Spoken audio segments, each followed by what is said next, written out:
Welcome to the second session of a conference on faith and citizenship at Yale Divinity School. I'm Harry Attridge, Dean of the school. We continue our conversation on faith and politics with a panel considering the global dimensions of the conversation. And our panelists include Jennifer Butler, Executive Director of Faith in Public Life, Heidi Hadsell, President of Hartford Seminary, James Joseph, U.S. Ambassador to South Africa in 1996 to 99, and Professor of the Practice of Public Policy at the Sanford Institute of Public Policy at Duke University. Paul Lakeland, Director of the Catholic Studies Program and Professor of Religious Studies, and the Aloysius P. Kelly, S.J., Professor of Catholic Studies at Fairfield University. James Laney, U.S. Ambassador to South Korea from 1993 to 97 and Professor Emeritus at Emory University.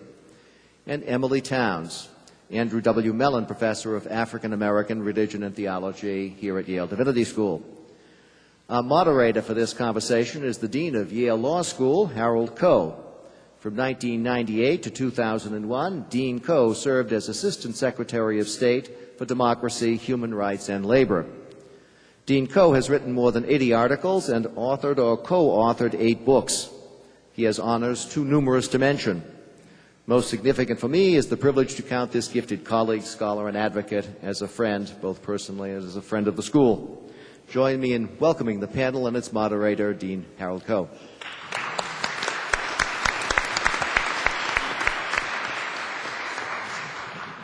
Welcome to this important session. The discussion this couple of days is about faith and citizenship, and today we want to talk about the global perspective.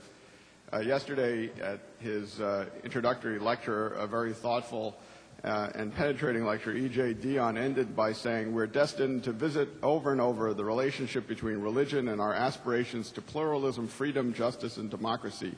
Only by doing so will we be able to respect the serious moral commitments of believers and unbelievers alike."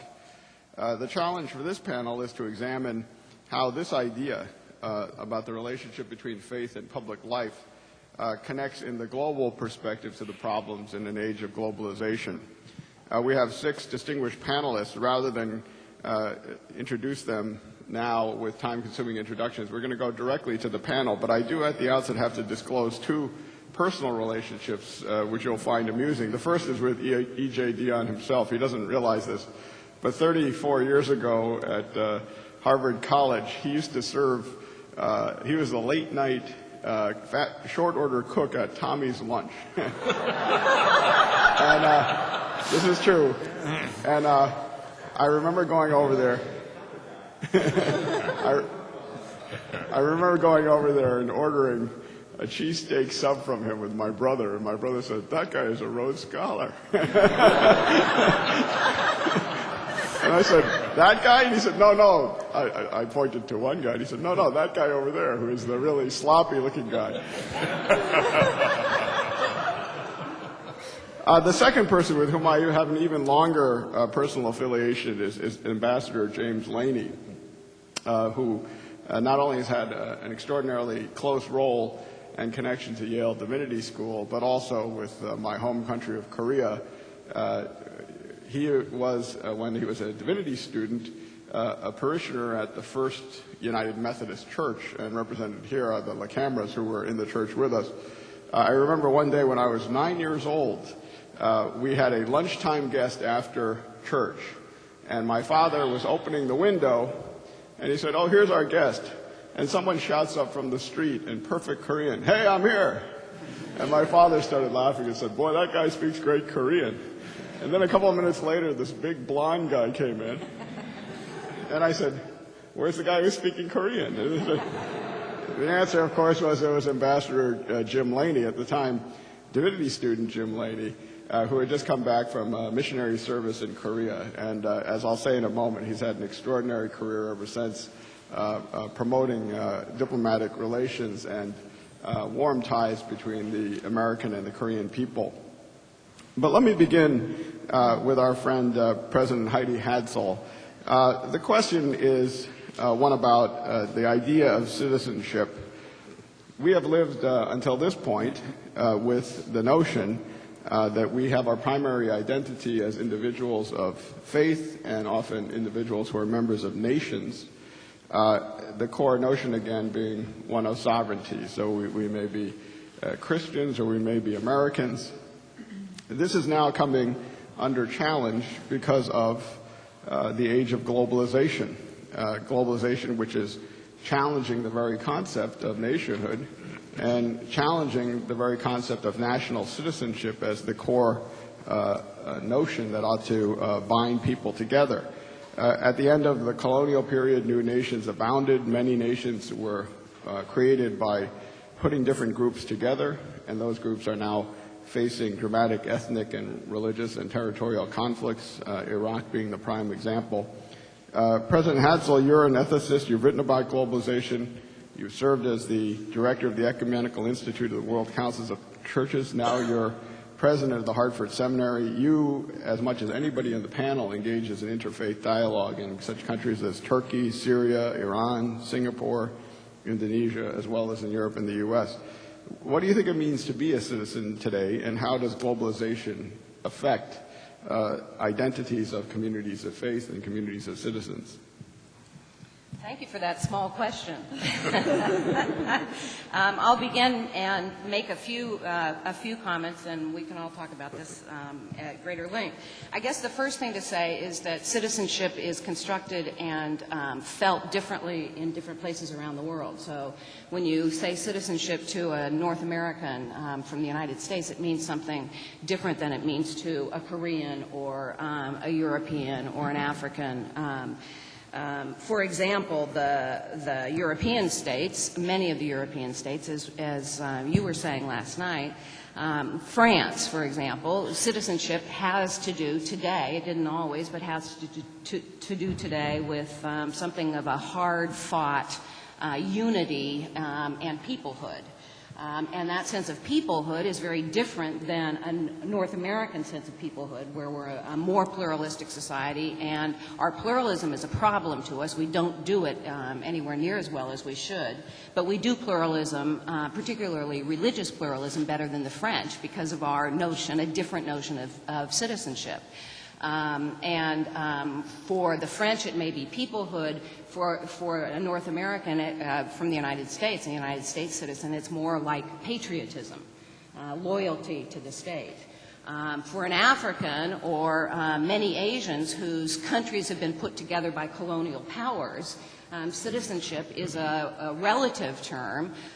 In a place like Nigeria, it's often defined essentially as a space where different peoples compete with each other, the Igbos with the Hausas, with the Yorubas, and so forth. So citizenship itself is a multi-meaning word. I think that's the first thing to say. I guess the second thing to say in terms of globalization is on this big wheel that is turning all of us, this globalization wheel, there's winners and losers. And globalization looks different whether you're a winner or a loser. It looks pretty good to the privileged of the world, and it looks especially good to the privileged of the world in privileged countries. It doesn't look so good often to people who don't feel like they're getting the goods or the meaningful participation in a global world.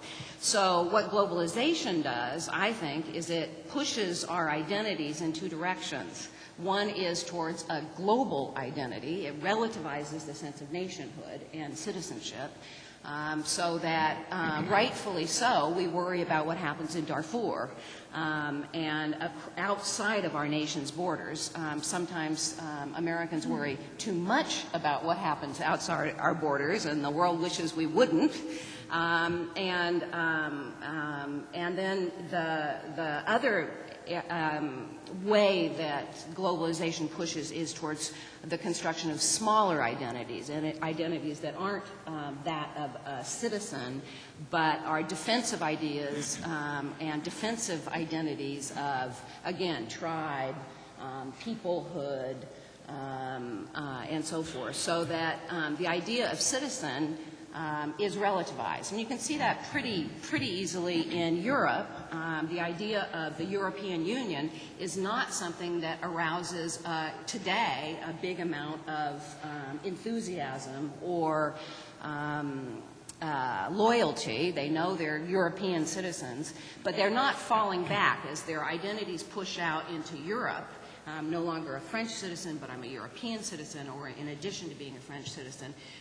When that fails to satisfy, they don't fall back on Frenchness as much as they fall back on, I'm from the south of France, or I'm an Algerian French, or something else. So it pushes, this globalization pushes in both ways. And I guess maybe the final thing I would say is that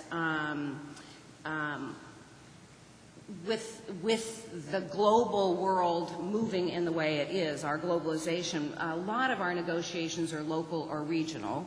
And a lot of the solutions that we have found in local and regional places, the people in the villages in Indonesia that get along just fine, the Christian architect that builds the mosque for the local Muslims, the local Christians who teach the Muslims how to do pedagogy for their kids so they become better Muslims and so forth. All of those sort of friendly relationships, for example, between Muslims and Christians, under the impact of globalization get attenuated, and they can't, they're harder and harder to sustain.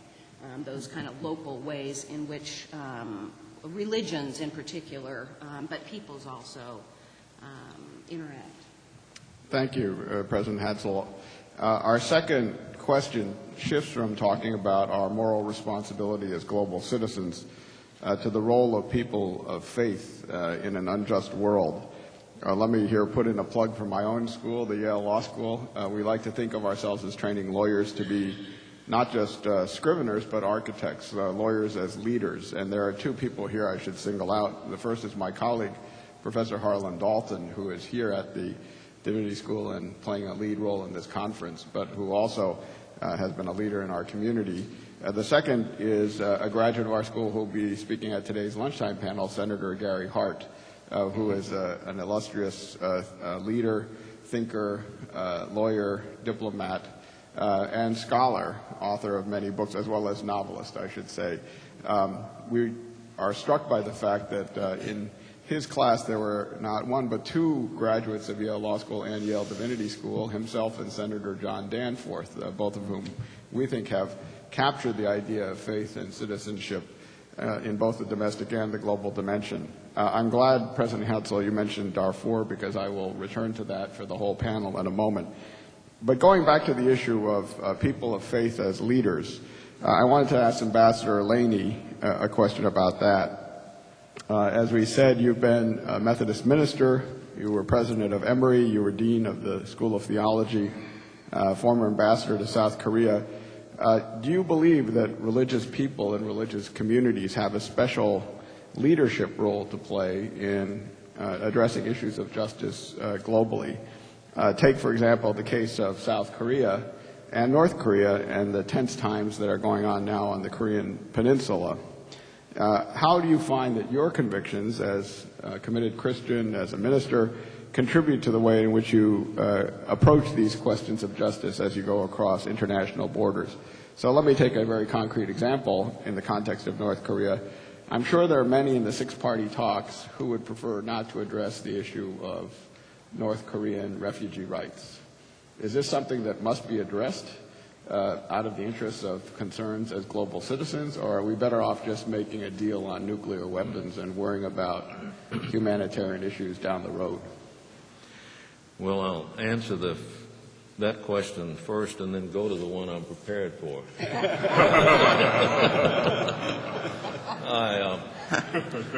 I have basically approached the thing that to resolve the confrontation on the Korean Peninsula takes precedence over all other considerations.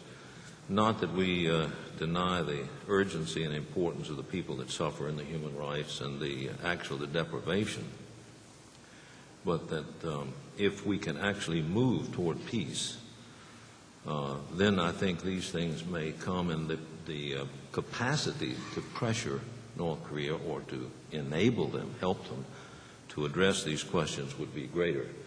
It's just a question of temporal priority. It's not a question of trying to deny the urgency of human rights violations. And I appreciate in coming into this situation, I want to acknowledge my gratitude to Dean Coe for his generosity of his introduction, and to say publicly that my wife Berta and I are almost as proud of him as his mother is.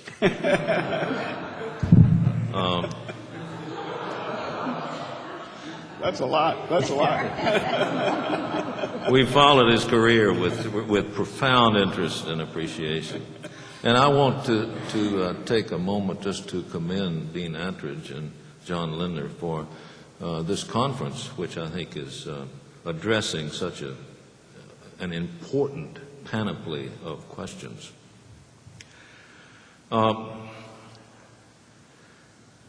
Last night, E.J. Dionne mentioned in passing, I think, the reluctance that many people have to speak publicly of their faith. It's easy to talk about religion objectively or its role, its influence, but to ask how one's convictions shape the way one goes about doing one's job, or how one sees the issues both in terms of domestic or international policy, is much more difficult. I remember H. Richard Niebuhr saying that maybe he asked the question, why is it that we're more passionate about what we condemn than what we affirm? And to speak of my faith or my convictions in regard to how I ran a university or how I was an ambassador makes me very self-conscious, and I do it with reluctance.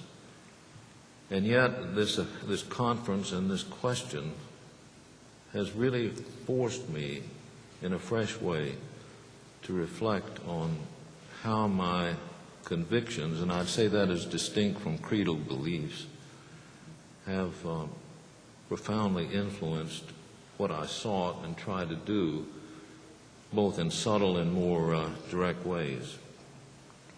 What are those convictions? I want to mention them very quickly. First is my understanding of how we're called to live as people, human beings. And I don't think this is uniquely Christian at all. I certainly would not use it in an imperial fashion. But we're called to live, I think, in terms of any full life beyond ourselves. That is, somehow to move at least occasionally beyond the prison of our self-preoccupation, and to go outside our comfort zone. And for this, I'm indebted to Iris Murdoch and her Sovereignty of Good as much as I am the Bible, when she talks about the capacity for attentiveness. And it really is a kind of conversion, a catapult outside the self-encapsulation that seems to affect all of our epistemology, our seeing and our vision. I'm not just talking about the eyes of faith, which really tries to interpret everything from a very consciously Christian standpoint, but just the capacity to see things more objectively in proportion. The second is my understanding of power, how it's to be used, the constraints upon it. And here, of course, I'm very much, as we, I think, all are, influenced by Jesus himself and his use of power, which was there, but is also his renunciation of power. And I think of our own country. I think of the extraordinary, almost unique example of Washington and his magnificent renunciations, both of his generalship and then of the presidency, as an example of how to avoid the creeping imperialism that power always seeks. As Bernard Balin at Harvard points out, that power seeks dominion. All power seeks dominion. And it must be either constrained or restrained. And how to do that in a way, in terms of policy and all, is just extraordinarily important, as we see today. And thirdly, my conviction about the role of community, which I see as going beyond tolerance, where we simply live together but don't really engage, just let others, laissez-faire. And even beyond Enlightenment rationalism, which seeks to find some sort of an accommodation of diversity, but to a genuine engagement with the belief that there is a core of humanity that's a commonality of all. And to move beyond the easy kind of categorizations, demonizations, if we're talking about foreign policy. And at Emory, I used all these in ways that I don't need to describe here. Engaging the university and all with, of course, the faculty and the students, the teams. But how does it work out in diplomacy? And I want to speak of that very briefly. The stakes are so high and the pressures are so great. And I think implied in what Dean Coe said, I think Bill Clinton appointed me as a statement. I don't mean a grand statement. Probably no one heard it if it was a statement. But it was intended to be a departure.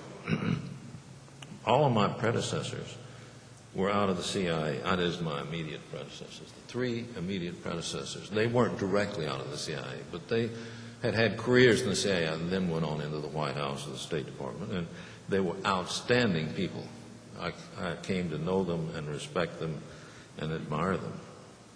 But I think Bill Clinton, who was not a friend of mine, but we got acquainted later, felt that as a Methodist minister, a missionary in Korea, university president, someone with friends in Korea, connected to the church, which is terribly important in Korea, and with known to the president, sitting president, and who would succeed him.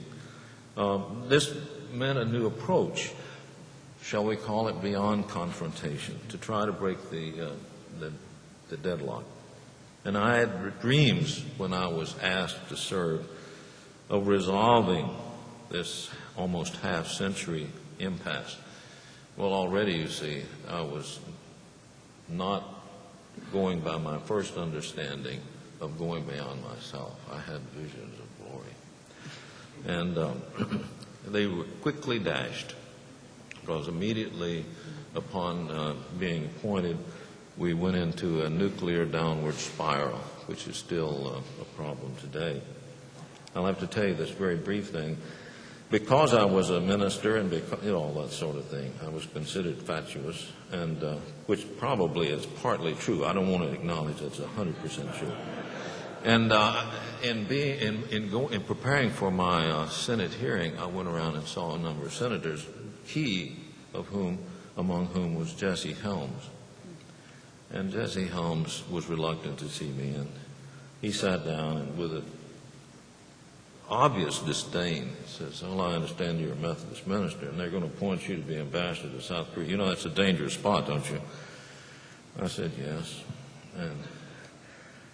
And he went over the record and sort of thing. Then he said, "Well, I guess you never served in the military, did you?" And I said, "Yes."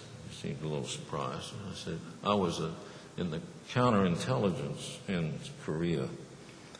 "Oh, well," he said, "well, I think it's going to be all right." Which was a shorthand around a real roadblock.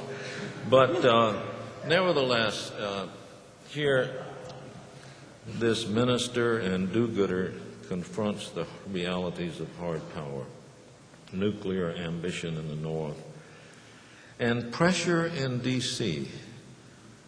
to show much muscle and resolve. And at this point, I think all of us can understand, President Clinton was vulnerable because he had no military record. And it made it difficult for him to resist the hard demands of the far right. He needed to show toughness because of the growing Republican Congress and so forth. So here we were in an impending collision with threats and counter-threats leading to a kind of crisis, almost a war, where we said we were going to impose sanctions, and the leader of North Korea said that would mean war, and said we will turn Seoul into a sea of fire, and Americans with their children started leaving, and the Koreans bought up all the ramyun and stuff in town. So how do these three things work? First, the clarity of vision, the reality. First of all, against the conventional wisdom of the CIA, fortunately, General Locke, who was the commanding general, and I agreed on this, North Korea did not pose an imminent threat for invasion.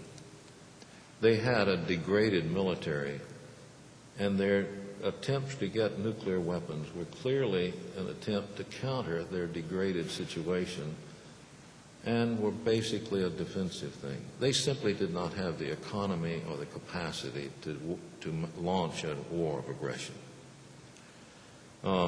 So the issue there was how to maintain this clarity against such pressures to do something, including surgical strikes. This is really a dicey time. We were almost on that. In fact, the United States was about to build up an enormous amount of military in Korea. And General Locke and I sent a sharp cable back saying, this simply cannot be done at this time. It will be seen as provocative. And that leads me to the second point, namely that power should not be paraded, certainly not provocatively. There should be power, there should be resolve, but it should also be accompanied by restraint. And at this point, I have to say, and this is very awkward for me to say this, how do you maintain your equipoise in this sense?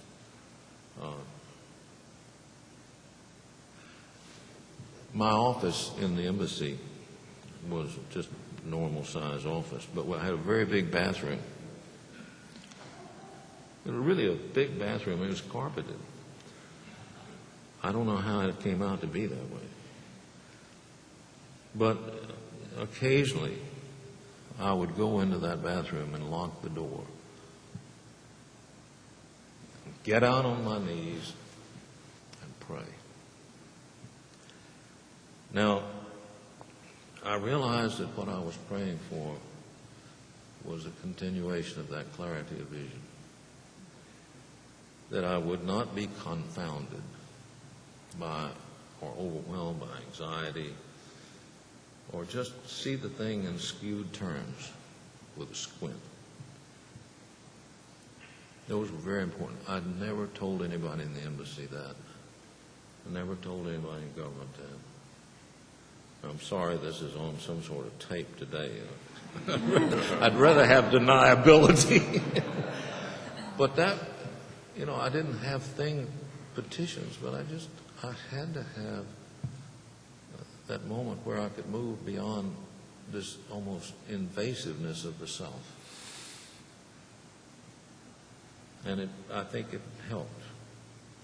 But the third conviction about the community is that we should engage, that we talk face to face, that even though the North Korean leader was demonized and his son was considered crazy, the fact is that we were making these moves toward war, almost like a Greek drama, inexorably moving, and we were not talking at any level. This is insane. And it was at that point that my role was simply over and over again and shuttle diplomats back to Washington to try to get somebody to go to North Korea. And we had Senators Nunn and Lugar, who were willing to go and have their bags packed, and for some reason the North Koreans wouldn't accept them. And that's when I went down and talked to Jimmy Carter, outside of government, but it was a last resort. We had to have somebody go.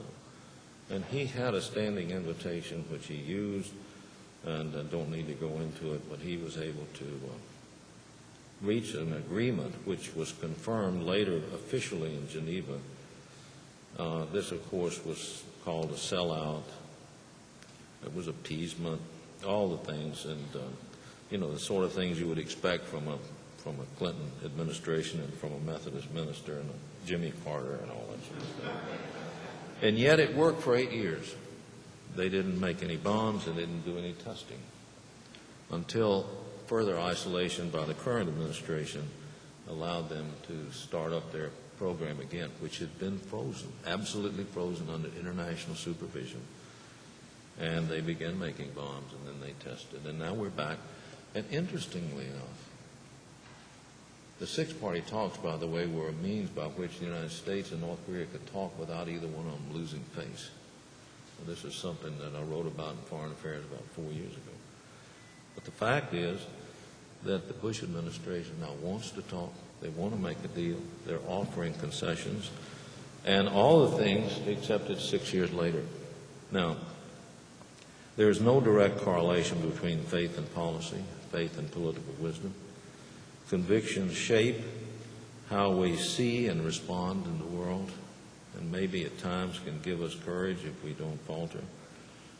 But in Korea, we developed a team which worked of the embassy and the military and the Korean government. And I think in that sense, I have to say that without being clearly definable, those convictions really made a difference for me. And I'm grateful for that opportunity, and I'm grateful for the opportunity to share. Thank you.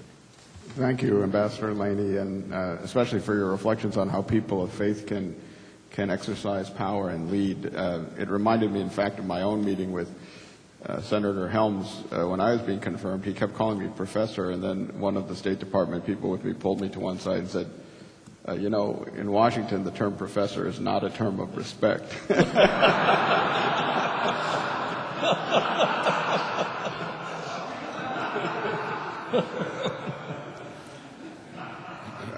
We wanted to shift from the question of how to lead to the question of how to learn, and in particular the question what we can learn from the experiences of other countries. And on this, I wanted to turn to the other ambassador on our panel, Ambassador James Joseph, who is a member of the Board of Advisors here at the Divinity School.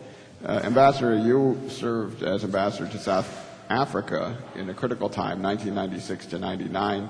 You now teach at Duke, where you launched the U.S. Southern Africa Center for Leadership and Public Values.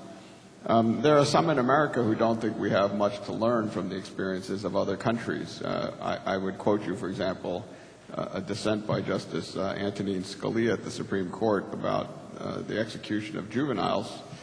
We're told that it violates international standards of decency. He says, and quote, "It is American conceptions of decency that we care about."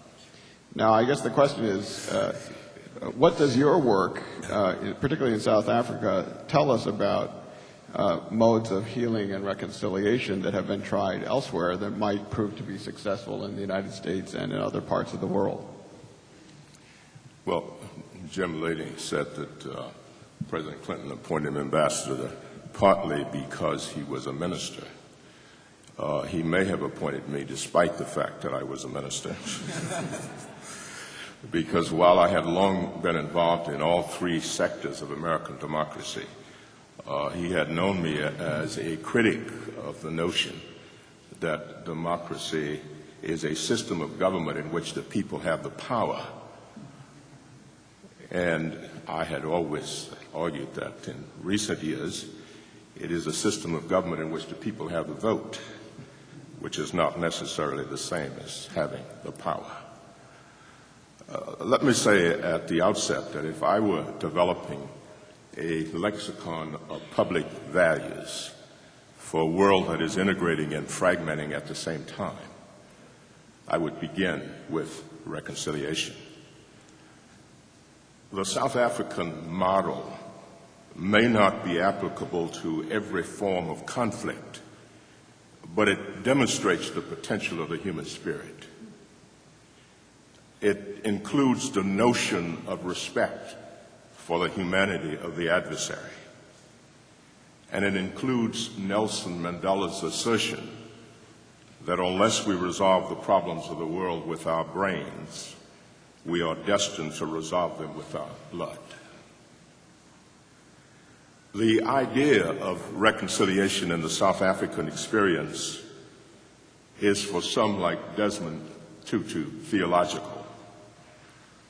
But for many South Africans, it is a way of being that has its genesis in the notion of Ubuntu, which is best expressed by the Xhosa proverb, people are people through other people.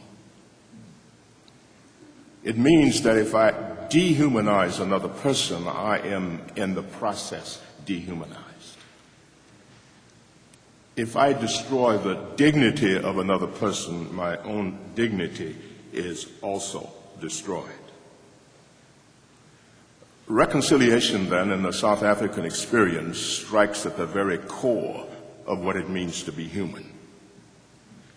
And it involves, first and foremost, a kind of existential rebalancing of the self. Now, I say that for a variety of reasons, because there must first be an awareness of the nature and the cause of the alienation before there can be a restoration of what is broken.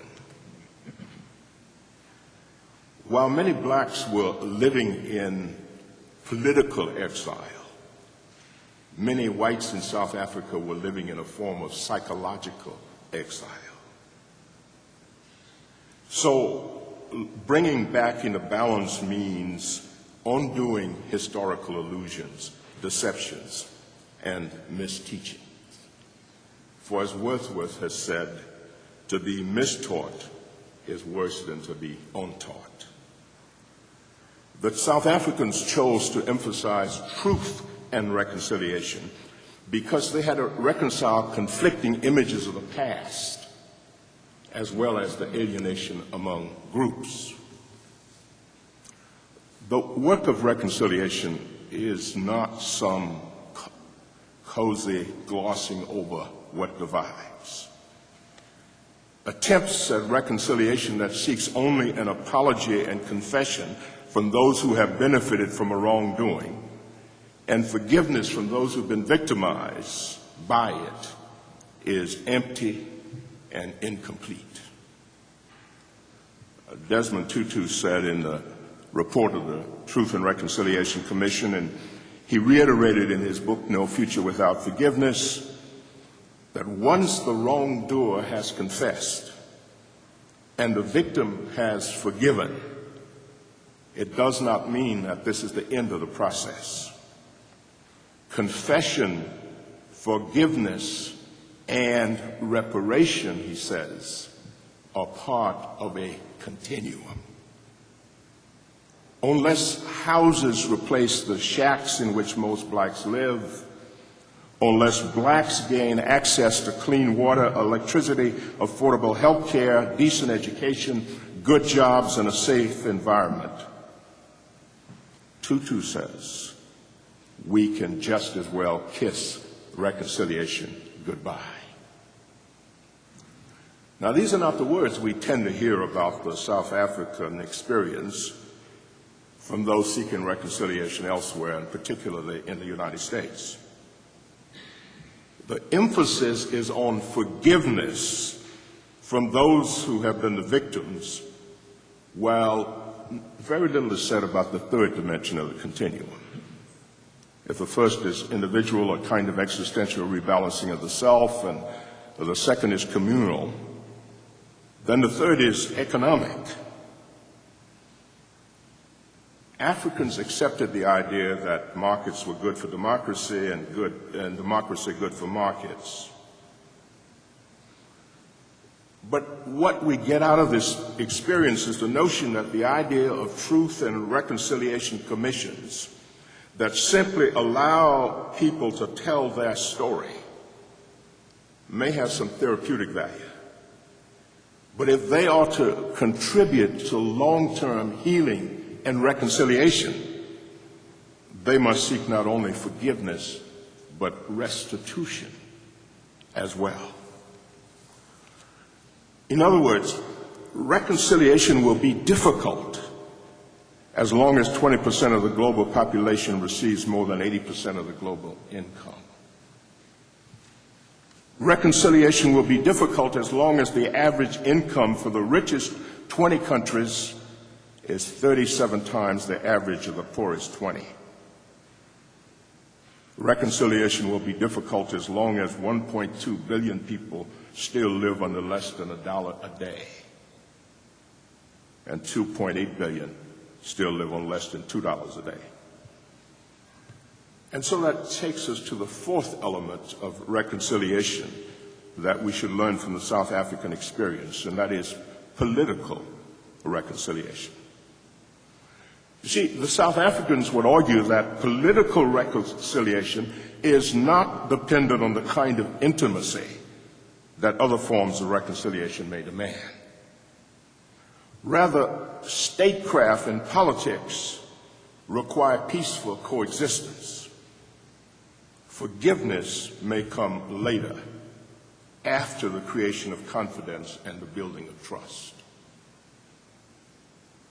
Some in South Africa like to tell the story of the Dinka elder who, in reflecting on the Sudanese conflict, said, "Reconciliation begins by agreeing to sit under the same tree with your enemy, to find a way of addressing the conflict." At the lowest level, this may mean simply an agreement to stop killing one another. And although this sense of reconciliation is incomplete, it does interrupt cycles of conflict and lay the groundwork for something deeper and different.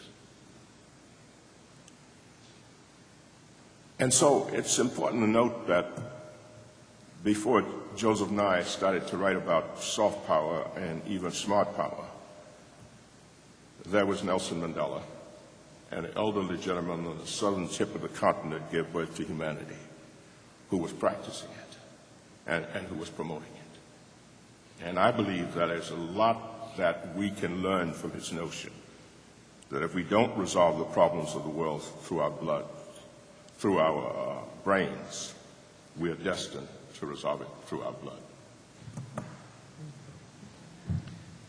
Thank you, Ambassador Joseph. I next wanted to turn to Professor Paul Lakeland. The question is not simply one of the role of the church, but what are the role of the congregations in the church in reshaping our notion of global citizenship? You are a professor of religious studies. You're the director of the Catholic Studies program at a Jesuit university, Fairfield University.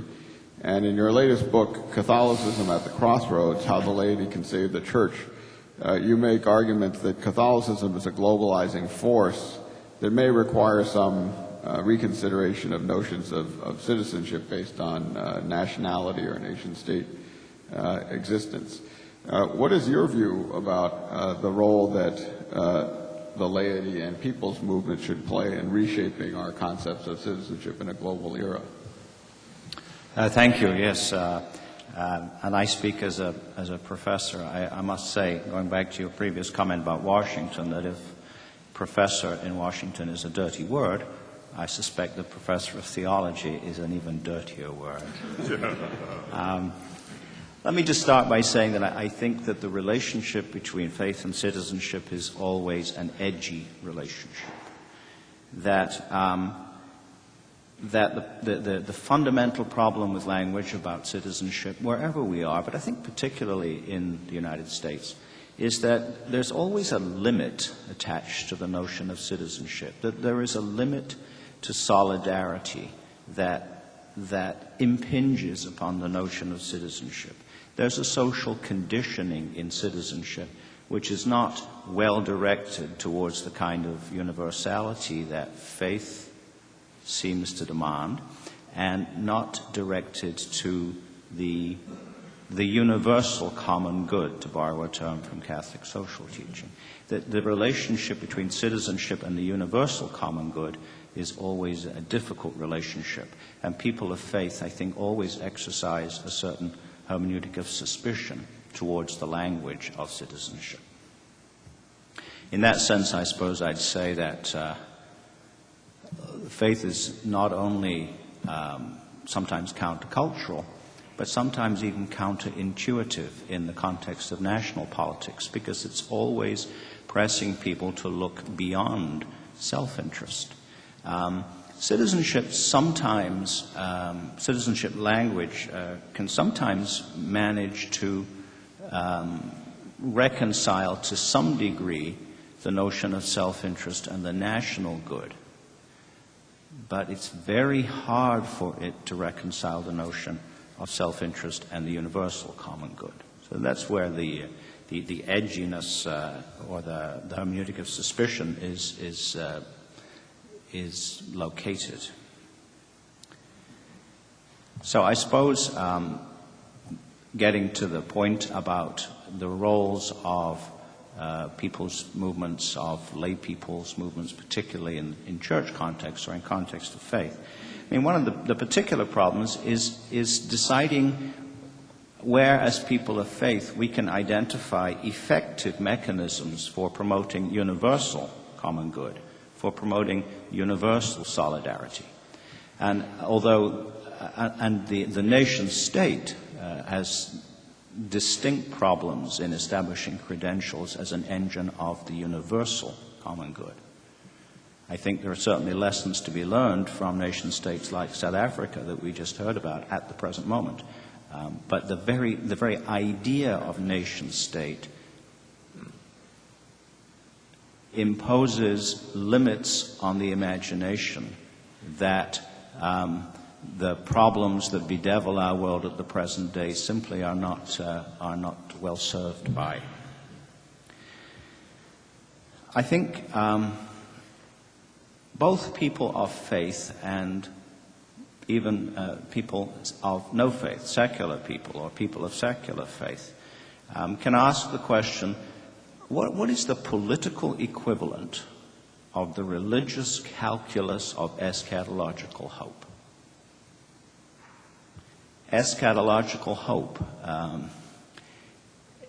expects, certainly lives with, indefinite delay in the solution of problems and promotes a notion of the subordination of one's self-interest in the long-term cause of finding effective solutions to our problems. I think the ambassador who spoke of attentiveness from Iris Murdoch's text is offering us a kind of potentially secular equivalent to the eschatological hope of religious communities that would make it possible for some kind of cooperation there in the direction of what the other ambassador spoke of as the need to move forward based on a conception of what the human person is, what the human being is. I would suggest then, just to conclude these brief remarks, that the purpose, the best advantage that people's groups can offer us is this kind of inquiry into how to proceed towards the universal common good beyond national self-interest, or beyond pure self-interest.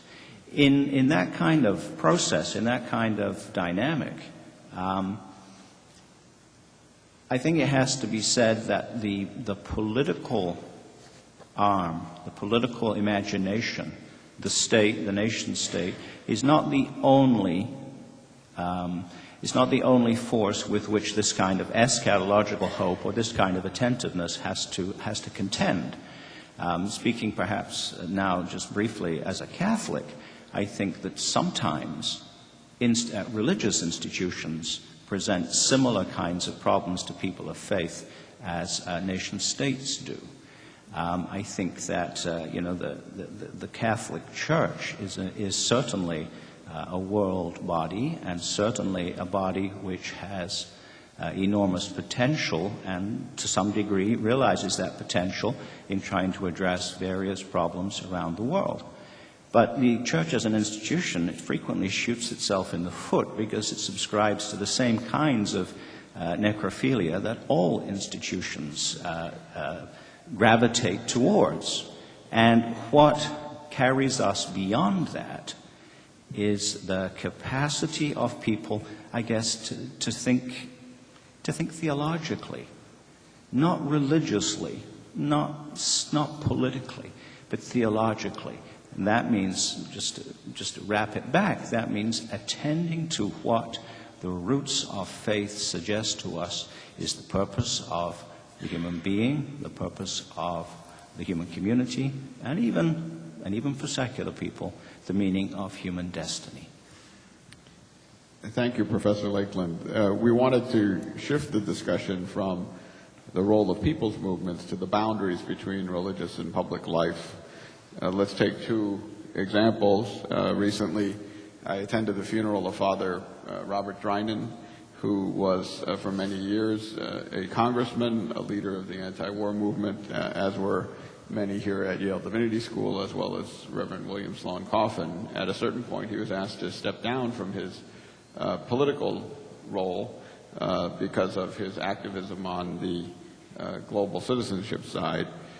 Example number two, we have as a presidential candidate now, maybe the leading Republican nominee, a member of the Church of Latter-day Saints, which is in fact one of the most global religious organizations around. So I wanted to ask Reverend Jennifer Butler, you're the Executive Director of Faith in Public Life, where you lead an organization that strengthens the effectiveness, collaboration, and reach of faith movements that share a call to pursue justice and the common good. You worked for nearly a decade as an advocate of human rights at the UN, and you wrote a book about how the Christian right is shaping policy throughout the world. What can we learn from your experience about the appropriate boundaries for religious activities abroad and at home? Yeah, thank you. I want to shift a bit into how we, in particular, address some of the new emerging conversations around faith and politics, both globally and in the United States, and how we, in particular, as progressive people of faith, organize perhaps differently than we have in the past. I always love to come to things from a very practical angle. Have a background a bit as a community organizer. But when I was at the United Nations, I came in at a time in the mid-'90s. I really also appreciated EJ's comments about this last night, that the way I was taught at Princeton Seminary and sort of in my early days working for the Presbyterian Church at the United Nations was to really sort of keep some of my ethical and theological convictions more to myself and let them inform my work, but not articulate them as overtly. I think the way EJ put it last night is that sometimes religious liberals actually argue themselves for against religious engagement and politics altogether. And I think what we see now is a shift in that, both globally and nationally. At the time I was at the United Nations, religious fundamentalisms had begun, of course, rising around the world, but in the 90s for the global women's movement, which I was very active in, that became even more intense as we watched the Taliban take over Afghanistan and started to engage more and more with Iranian women. And I was reminded, of the story of my own shift in thinking, moving from someone who was, more letting my convictions feed my sort of lobbying work at the United Nations to one who began to make the connections more overt in that arena. It's amazing, but when I was at Union Station getting on the train to come here, I ran into an Iranian colleague who I'd worked with at the United Nations, and my encounter with her was part of my transformation and how I conceptualize these things. So I just want to tell this story of it was the late 90s, so this was pre-2001, but Taliban had been emerging in Afghanistan, and much was happening in Iran. And a number of us at the UN had decided to form an interfaith coalition to really explore the role of religion in women's lives and in the women's rights movement. And this is sort of unprecedented to do this on this much of an overt level, because the global women's movement wasn't very accustomed, I think, to engaging religion that directly. So we had a series of panels around this, and Iranian and Afghan women came to us and asked if we could share an event. And so we scrapped our plans to do this big event that we had planned for the chapel and the Church Center for the United Nations, and turned that over to Iranian and Afghan women. And the Chapel for the UN, so many of you have probably been to the Church Center for the United Nations. It's this big granite marble sort of communion table that cannot be moved. It weighs, 500 pounds, I don't know. So we put the women at that communion table, which I'm sure some people would have shuddered to conceptualize turning this communion table into a panel. But to me, it became a symbol for how we can engage religion in public life more effectively. The women sat around that panel, and the room was packed. I mean, there were 150 people in there. I've never seen a UN panel that packed. There were media from all over the world. And as the panel began, midway through, there was a commotion at the door of the chapel. The Iranian delegation walked in with its security detail, clearly to intimidate the panelists. And this very woman who I ran into in Union Station as I was coming up here and hadn't seen in 7 or 8 years, stopped the panel and said, we need to remember that these women are very brave and they're speaking at risk of their own lives in coming out and speaking of the things they're speaking of. Let's give them a round of applause to show our support. So just as the security detail is walking in the door, everybody rises to their feet and gives them a round of applause, covering up the Iranian delegation and the security detail so that the panels couldn't even see that they were in the room, and it gave the women the courage to go further. So here we have in an arena that usually does not discuss religion that overtly, people of faith, people that may not have a faith, may call themselves humanists or whatever, but standing up to surround these women, to support them, to cover up the voices of oppression, the fundamentalist voices that would squash these kinds of human rights that the women were advocating for. And for me, that became an image of a new sort of engagement that progressives could advocate for in terms of their own activism, that we wouldn't so much try to advocate for the silencing of religious voices in terms of global affairs or national affairs, but that we would join the debate in a more ardent way and in a more vocal way. And so that's some of what we're working towards at Faith in Public Life, which is an organization that was created after the 2004 elections to strengthen voices for justice and the common good around the country. And we provide communications and media strategy to faith leaders, moderate and progressive, both at the state level and nationally, as well as organizing and political strategy. I think a number of you are on our daily Faith and Politics newsreel that goes out at lunchtime. Raise your hand if you're on that so I can just promote it. See how many people are on it. You ought to join it. But that newsreel, the reason it was set up, and we have people on the Hill and people who work in media and activists on it, a good number of journalists, but it is part of the daily news diet. I'm learning all these Washington, D.C. words, your daily diet of news you got to take in so that you can be in conversation with the 24-hour news cycle. And I know it helps a number of you do that. But one of the groups we engaged with this year is a group called We Believe Ohio. How many of you have heard of We Believe Ohio? They were on Nightline on the eve of elections. And we've learned a lot from them, they from us, in developing a relationship. What really struck me about them is the way that they decided to engage faith in Ohio, which you had a conservative group called the Patriot Pastors and Ron Parsley. And in previous efforts, a lot of times the type of engagement by clergy or by progressive activists had been sort of a fight the right approach, which I'm not knocking, that's one approach. And there had been an effort to, on a number of clergy in Columbus, to bring suit against Patriot Pastors and have the IRS investigate Patriot Pastors. And so that was one approach to the problem of the Christian right controlling the public debate in the state of Ohio. The We Believe approach was a bit different. They put together a coalition of hundreds of clergy interfaith and decided to proactively engage Parsley on every maneuver that he made and to engage progressive issues in a much more vocal way in the public square. And so when Parsley would come out with things like, I want to win Ohio for Christ, their response wasn't, be quiet, shut up, sit down. Their response was, how about we improve the state of Ohio for all people of faith? And they were able to get 200 media hits and thousands of news stories.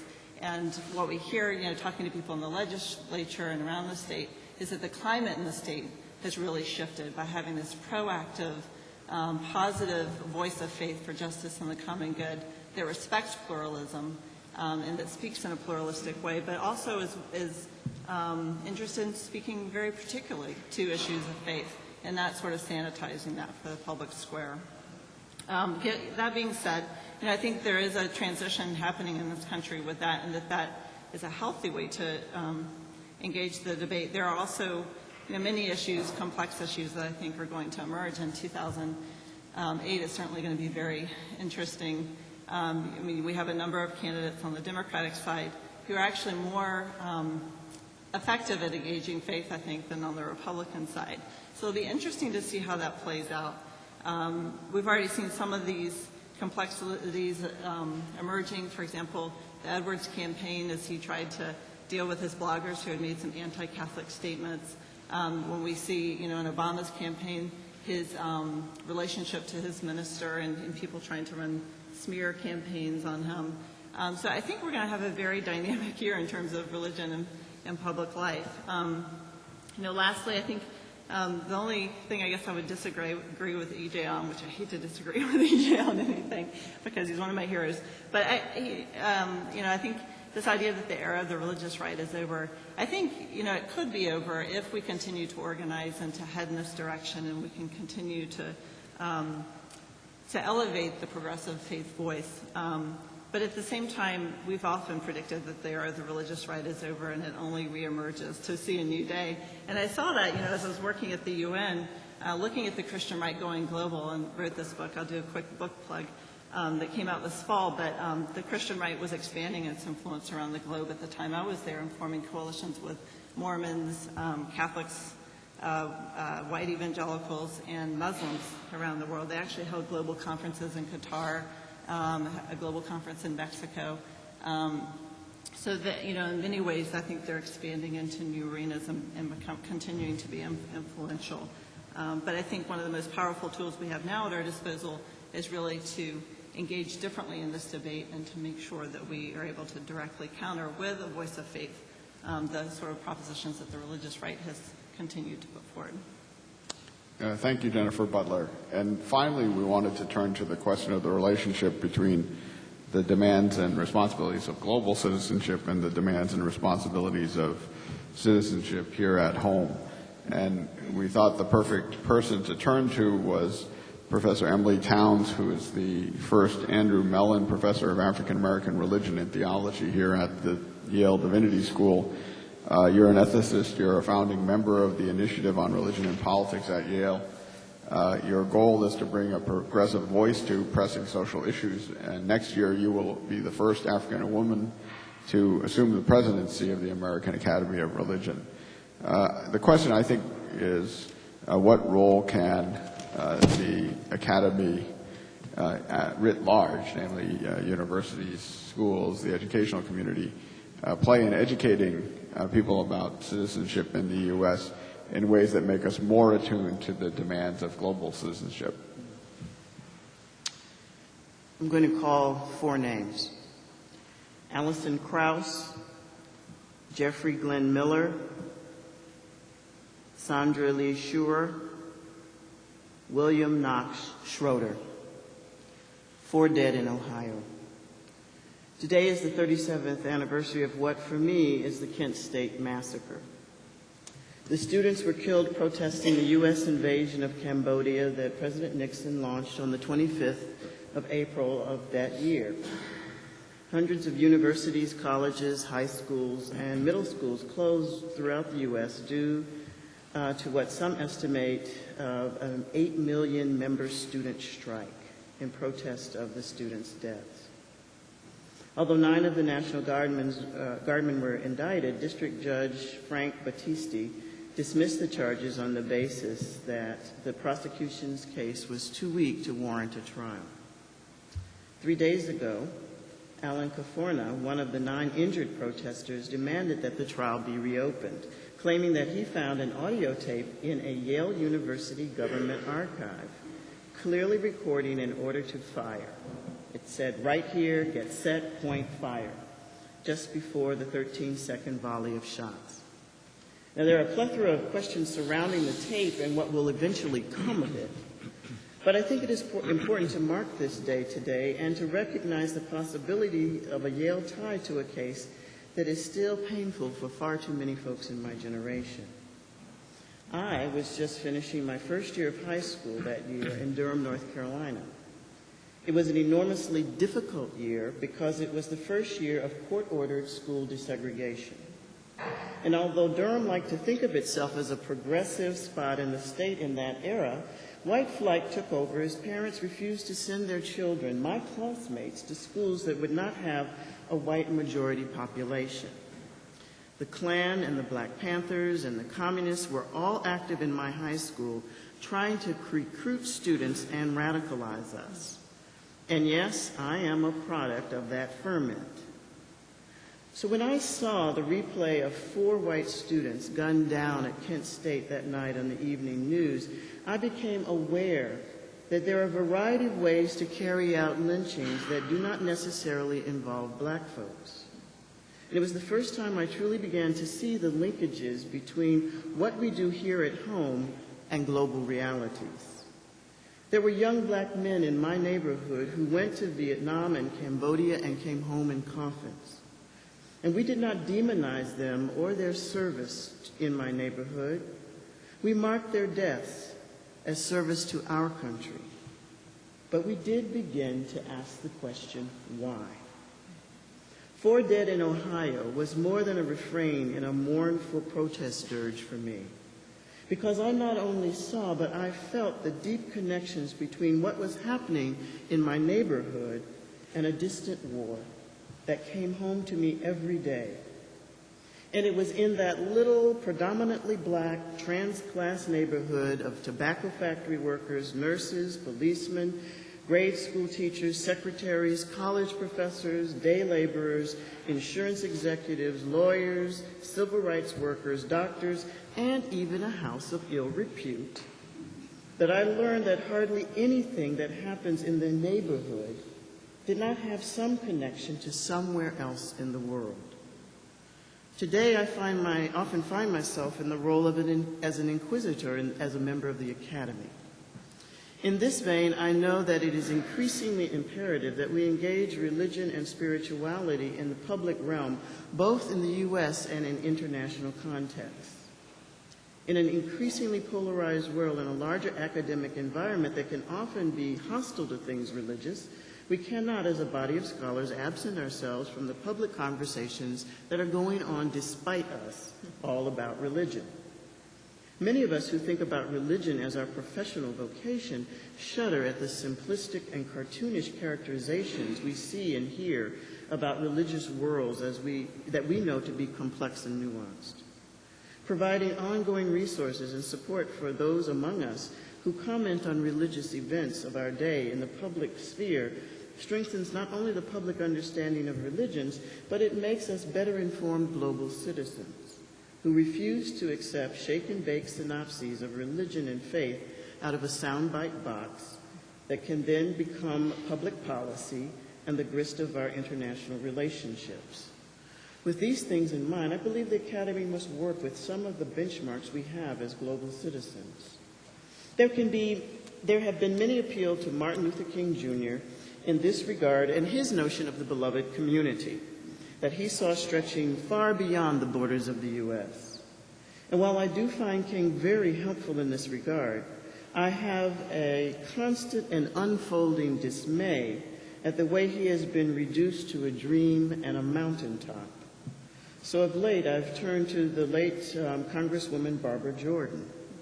Jordan focused on the preamble to the Constitution, "We the people," and its call to form a more perfect union, establish justice, ensure domestic tranquility, provide for the common defense, promote the general welfare, and secure the blessings of liberty to ourselves and our posterity. You see, Jordan believed in a robust democracy, which means an informed citizenship about the events of the day. That takes hard work on our part, and the Academy can help here by providing some of the resources folk need to make informed decisions, and more importantly, ask informed questions about what is going on in our names. In fact, there are times when I think an uninformed question might not be a bad idea as well. For instance, can we truly have a democracy if we're going about the business of empire building globally? We don't like to talk about this nasty habit we've formed since the late 1800s, But Reinhold Niebuhr pointed out in 1960 that presidents from Wilson in 1919 forward want to make the world safe for democracy, while at the same time, in quoting Niebuhr here, frantically avoiding recognition of the imperialism we in fact exercise. Close quote.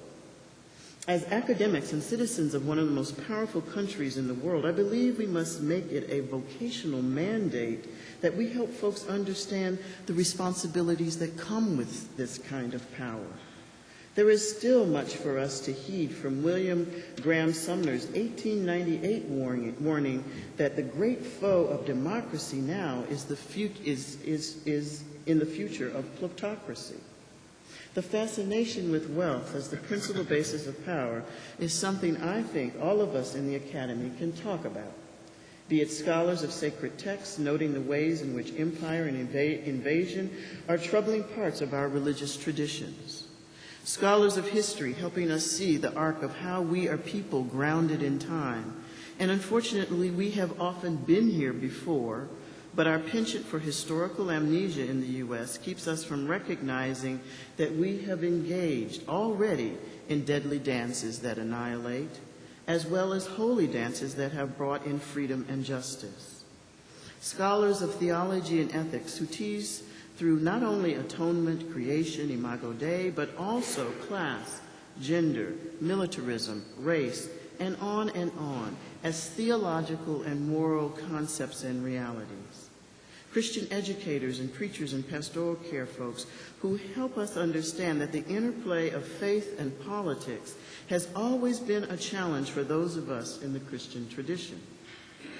As all of us in the academy come to realize that theories with no grounding and being grounded with no theory is bad scholarship and comes close to making us worthless while tackling the tough demands of citizenship in a democracy, and certainly impossible to challenge the slippery slope of thinking patriotism is blind obedience, which is synonymous with citizenship, we move far away from Barbara Jordan's understanding that what the people want is very simple.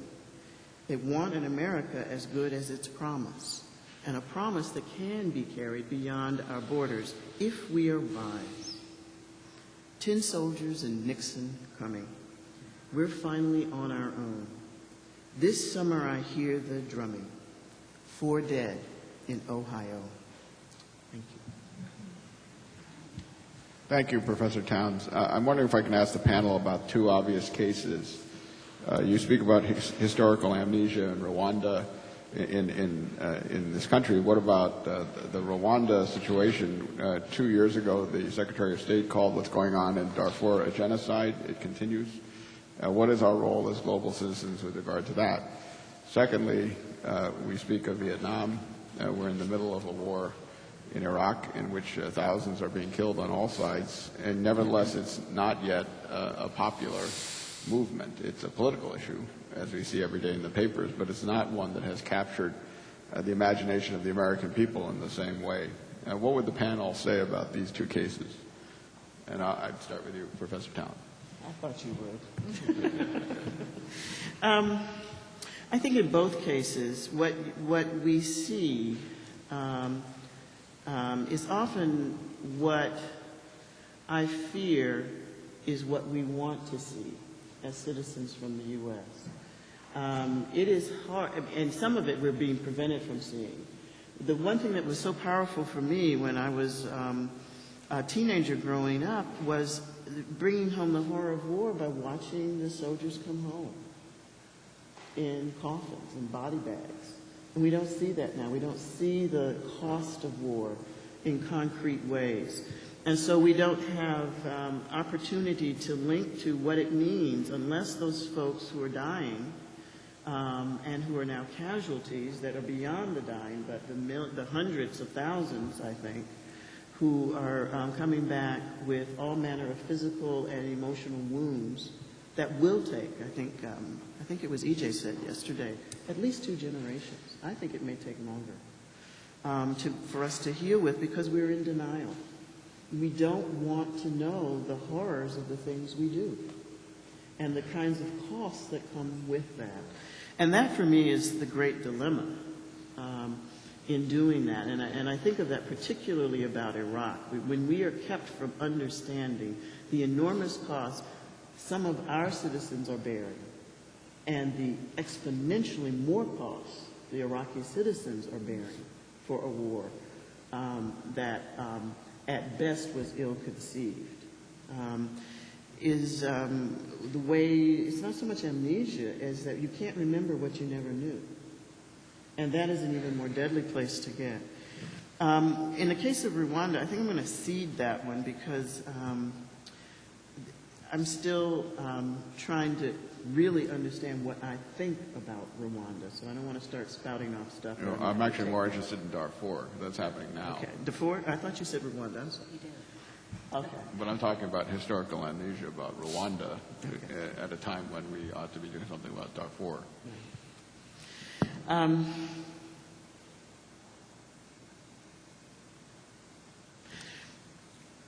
The one thing that has always struck me about how we in the U.S. approach the African continent is that too often we approach it as a country without really appreciating the deep and long histories of what it means to create countries by somebody else's design rather than by tribal groupings, and then wonder why people don't get along in what I think are at best gerrymandered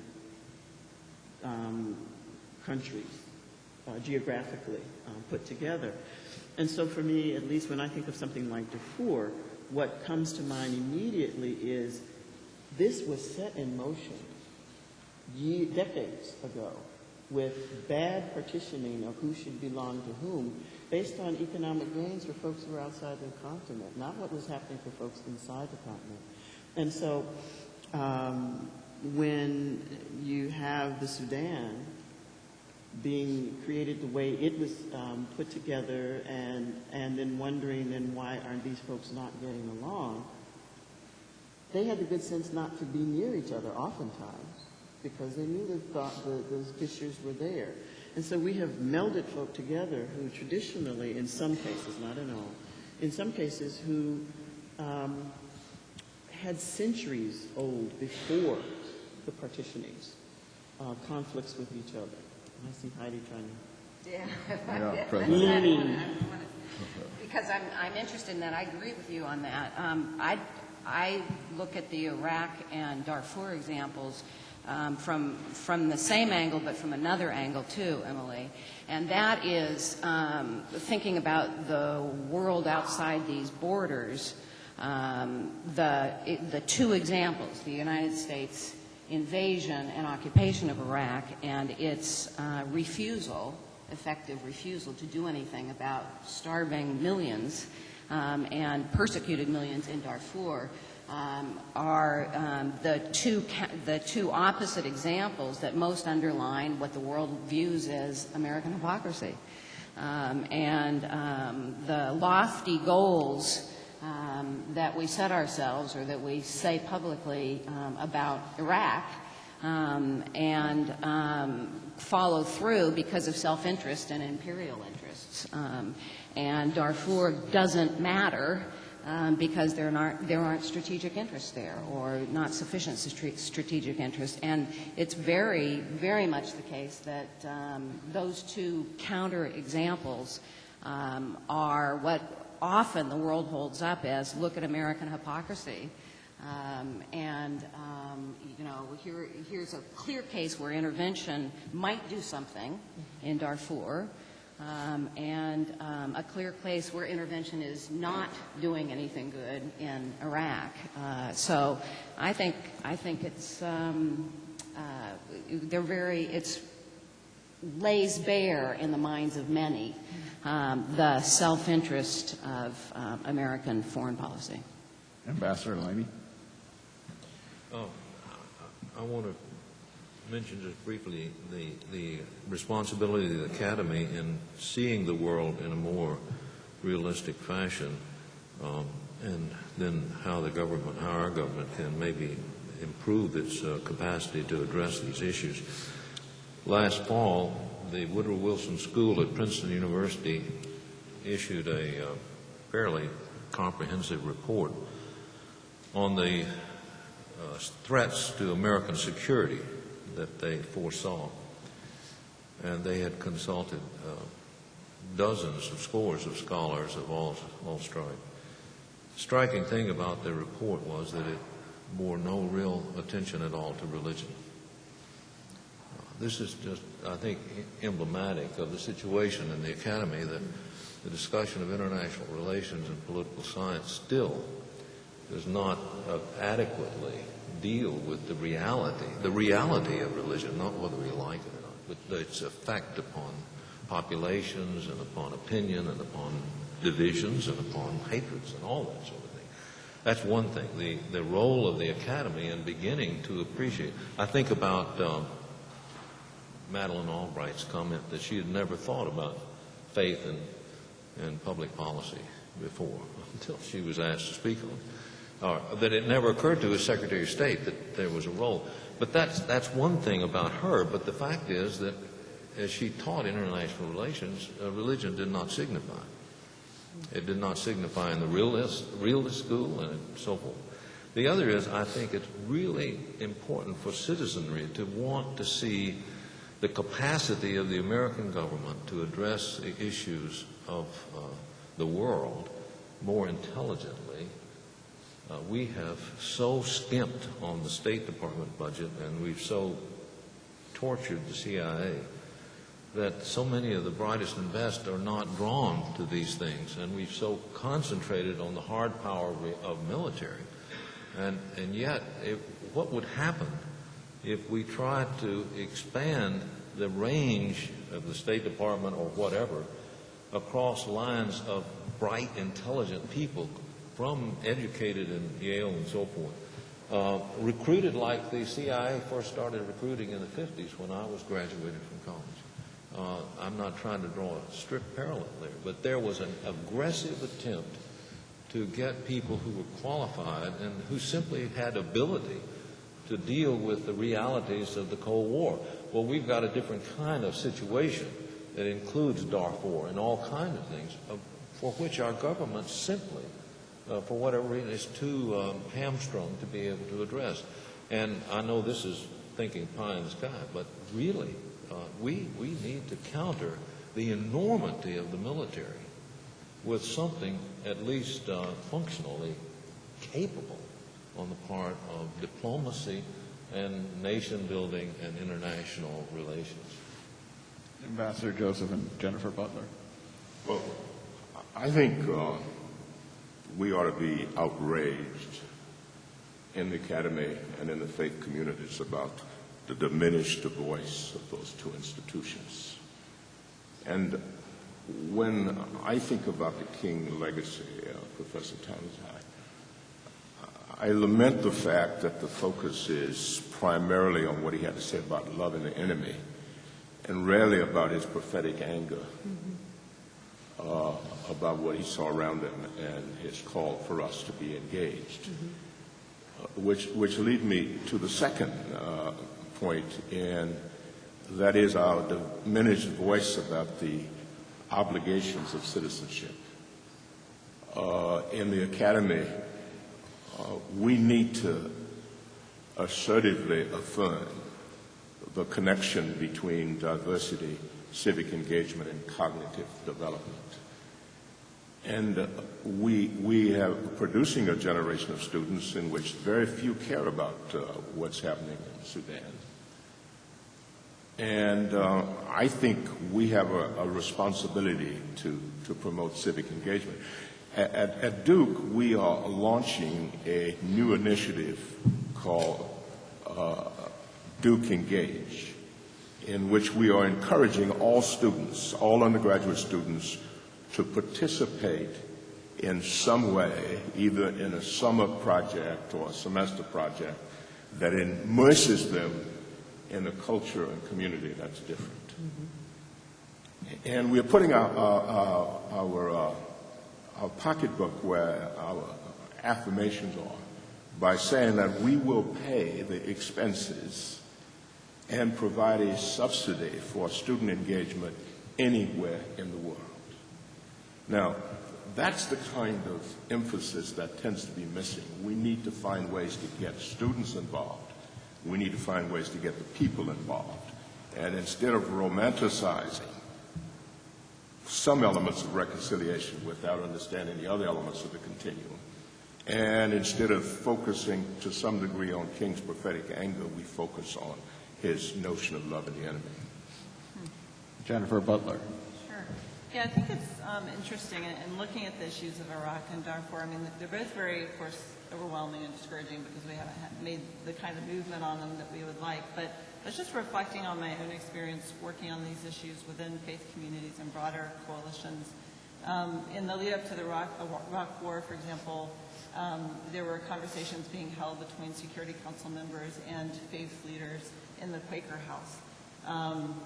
There were, for example, on the Darfur issue, World Vision took the lead in a coalition of global NGOs that actually sat down with Security Council members and presented some of the first evidence to the Security Council of what was actually happening on the ground in Darfur to ratchet up that conversation. And I watched as the Sudanese government tried to get into that meeting, came in and was run off as well and had a fight with the British ambassador in the hallway. So in many ways, religious organizations and global civil society have been able to bring these issues to the forefront and bring to light a lot of things that have been happening that otherwise wouldn't have been brought to light. Some of the first articles in the lead up to the Iraq War about the potential humanitarian catastrophe that could result from the invasion, those articles were leaked to journalists by a consultant that was working for a coalition of faith groups at the United Nations.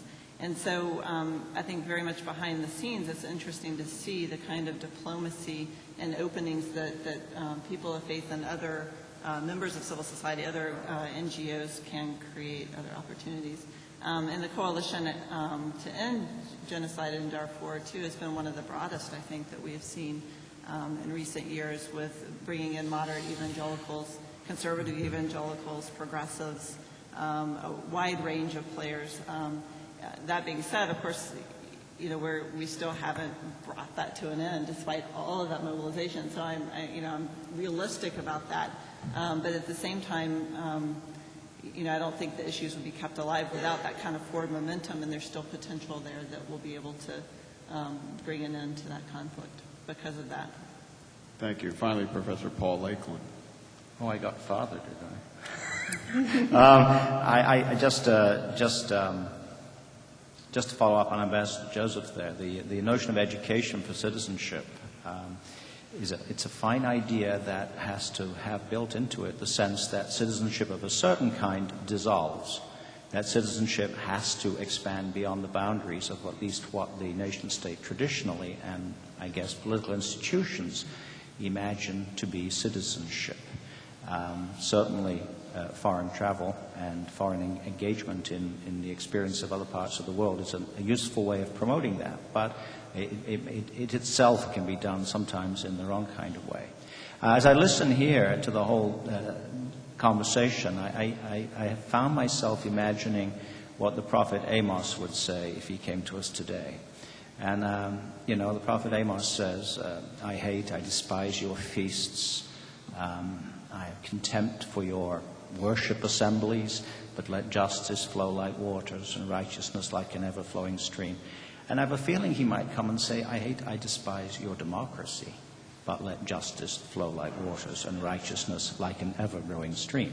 Just as there is an empty form of religion which can only acquire renewed validation through the commitment to justice, so there's an empty form of democracy which is not valid unless it is cashed in commitment to justice.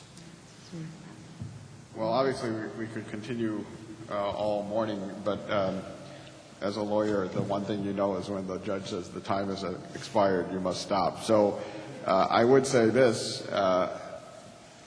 there's nothing we can do about globalization, the process. It is happening, whether we like it or not. However, we do have a capacity to further a process of humane globalization. Furthering a process of humane globalization involves invoking global values, which are captured in two ideas. One is faith, and the other is law. And I'm very grateful to have had the chance to be here to have this discussion with 6 such extraordinary people. Thank you very much.